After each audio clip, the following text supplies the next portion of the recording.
बंदरा प्रखंड के मतलूपुर में बाबा खगेश्वर नाथ मंदिर परिसर में पूर्व कुलपति डॉक्टर गोपाल जी त्रिवेदी के जन्मोत्सव के मौके पर 13वां सामाजिक मिलन समारोह एवं संगोष्ठी का आयोजन किया गया, जिसमें भारत की स्वतंत्रता के 75वें अमृत महोत्सव के मौके पर स्वतंत्रता सेनानियों को समर्पित यह कार्यक्रम था। इस मौके पर वक्ताओं ने कहा कि देश की तरक्की और खुशहाली के लिए गांव का विकास जरूरी है। गांव समृद्ध होगा तो देश खुशहाल रहेगा। इस मौके पर पूर्व मंत्री सुरेश शर्मा ने कहा कि कृषि के विकास से बिहार का विकास होता है। पूर्व कुलपति डॉक्टर गोपाल जी त्रिवेदी जैसे व्यक्तित्व के अनुभवों से बिहार के विकास का होना संभव है। बिहार में कृषि विकास की बहुत संभावनाएं हैं। हम सब लोग अपने बिहार को कृषि और कृषि के उद्योग से जोड़ करके संवारने में लगे हैं, तो सचमुच में जो भारत माँ का सपना है वह पूरा होगा और समृद्ध बिहार, संपन्न बिहार हम लोगों को देखने को मिलेगा। इस मौके पर प्रख्यात साहित्यकार एवं कवि डॉक्टर संजय पंकज ने मुजफ्फरपुर को स्मार्ट सिटी बनाने में शर्मा जी के योगदान को सराहनीय बताया। उन्होंने कहा कि 90 बाद के लोग बोधि वृक्ष की छाया के समान होते हैं। 100 पार का पिता 80 पार के पुत्र पर भी प्यार लुटाता है। उन्होंने कहा कि जब तक लोग बच्चा रहता है तब तक वह निश्चल होता है, जब वे सयाने हो जाते हैं तो उनमें छल भर जाते हैं, लिहाजा लोगों को बच्चा रहना चाहिए। उन्होंने नंदी एवं कृषि संस्कृति के मर्म को विस्तार से समझाया। 100 पार के भी पिता हो जाते हैं, 80 पार का भी पुत्र होता है, तो लगता है कि अभी कोई ऐसा है जो मुझे प्यार के साथ साथ डांट भी सकता है, मेरी दिशाहीनता को सब पर ले भी जा सकता है और अपने बड़पन का, अपने बड़े होने का उसे कभी एहसास नहीं होता है। और जब तक आपको अपने बच्चा होने का एहसास होता रहेगा तब तक आप निश्चल रहेंगे, सरल रहेंगे, प्यार से लबालब भरे रहेंगे। छल प्रपंच तो तब आ जाता है जब आप बच्चा नहीं हो जाते हैं, अचानक ही सयाने हो जाते हैं। ठीक उसी तरह से कि संघर्ष किसी और ने किया, कुर्बानियां किसी और ने दी, कुछ भी नहीं दिखता था मगर आंखें तो थी। आज से 75 वर्ष पूर्व जाए, स्वतंत्रता से पूर्व जाए, स्वतंत्रता की प्रासद कथा का स्मरण करें। कवि कामेश्वर मिश्र घुमक्कर ने ब्रह्मवाणी के माध्यम से सामाजिक महत्व को समझाया। पूर्व प्राचार्य डॉक्टर अमरेंद्र ठाकुर ने कहा कि कृषि शिक्षा के विकास के साथ ही सामाजिक सोच में सुधार एवं तालमेल जरूरी है। गांधी शांति प्रतिष्ठान दिल्ली के पूर्व सचिव सुरेंद्र कुमार ने कहा कि गांव के विकास से शहरों का विकास संभव है। गांधीवादी लक्ष्मण देव प्रसाद सिंह भी यहाँ मौजूद थे। उन्होंने गांधी जी के आदर्शों को सामाजिक मेल मिलाप के लिए उदाहरण बताया और इसे अपनाने पर बल दिया। अखिल भारतीय विद्यार्थी परिषद के केंद्रीय कार्यकारिणी सदस्य डॉक्टर रमन त्रिवेदी ने कहा कि ग्रामीण विकास से बेहतर समाज और विकसित देश की परिकल्पना साकार होगी। वहीं प्रदेश उपाध्यक्ष डॉक्टर ममता कुमारी ने नारी शक्ति के महत्व को समझाया तथा नारी शक्ति को मिसाल बताया।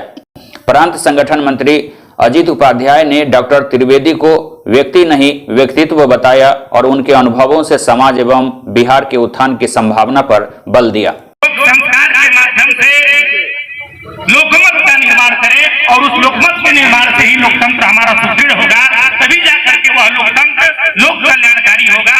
इस भाव के साथ हम इस प्रकार की गोष्ठियां प्रत्येक गांव में करें तो निश्चित तौर पर ऐसे गोपाल जी त्रिवेदी की आवश्यकता केवल इस गांव को नहीं है, केवल इस प्रखंड को नहीं है, बल्कि भारत के प्रत्येक गांव को ऐसे गोपाल जी त्रिवेदी की आवश्यकता है। आरडीएस कॉलेज के पूर्व शिक्षक अरुण कुमार सिंह ने कहा कि शिक्षा के साथ कृषि विकास से समाज में सुधार संभव है। रेड क्रॉस के सचिव एवं सीनियर सिटीजन काउंसिल के अध्यक्ष उदय शंकर प्रसाद सिंह ने कहा कि गांव की तरक्की से शहर एवं देश की खुशहाली संभव हो पाती है। कृषि शिक्षा एवं स्वास्थ्य के क्षेत्र में विकास को प्रमुखता से बढ़ावा देने की जरूरत पर उन्होंने जोर दिया। कार्यक्रम का संचालन छात्रा सोनाली कुमारी तथा धन्यवाद ज्ञापन सीनियर सिटीजन काउंसिल के अध्यक्ष श्याम नंदन प्रसाद ठाकुर कर रहे थे। कार्यक्रम में क्षेत्र के तेपरी, नुनफारा, पटसारा, चांदपुरा, सकरीमन, पीरापुर, पियर, रतबारा आदि गांवों के 36 स्वतंत्रता सेनानियों को नमन किया गया।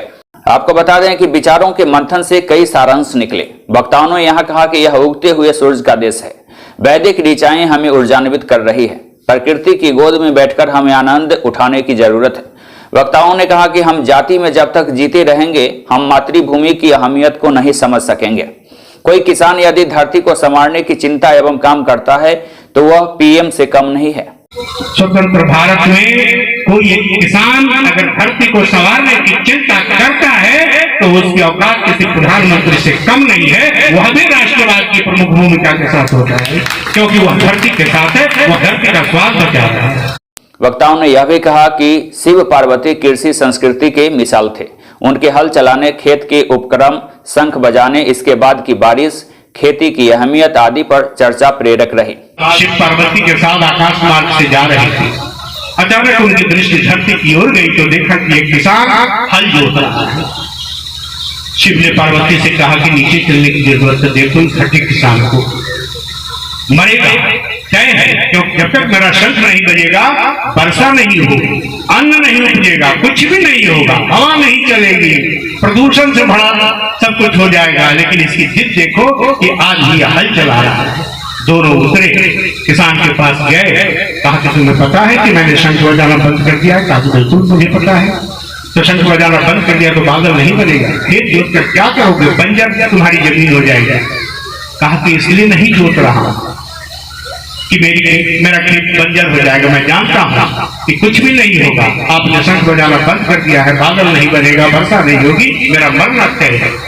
लेकिन कल कदाचित आप कृपा हो जाती है और बारिश जब हो जाएगी तो अगर मैं अपना अभ्यास छोड़ दूंगा हल चलाने का तो उस समय मैं खेती कैसे कर सकूंगा। इसलिए मैं हल चलाने का अभ्यास साथ रखना चाहता हूं कि कल जब बारिश होगी तो धरती को मैं उपजाऊ बना सकूं। अचानक एक आदमी एक किसान के माध्यम से शंकर को यह बोध होता है कि मैंने भी तो शंख बजाना बंद कर दिया, कहीं कहीं शंख बजाने का अभ्यास लगाना छूट जाए, बड़ा अनर्थ हो जाएगा।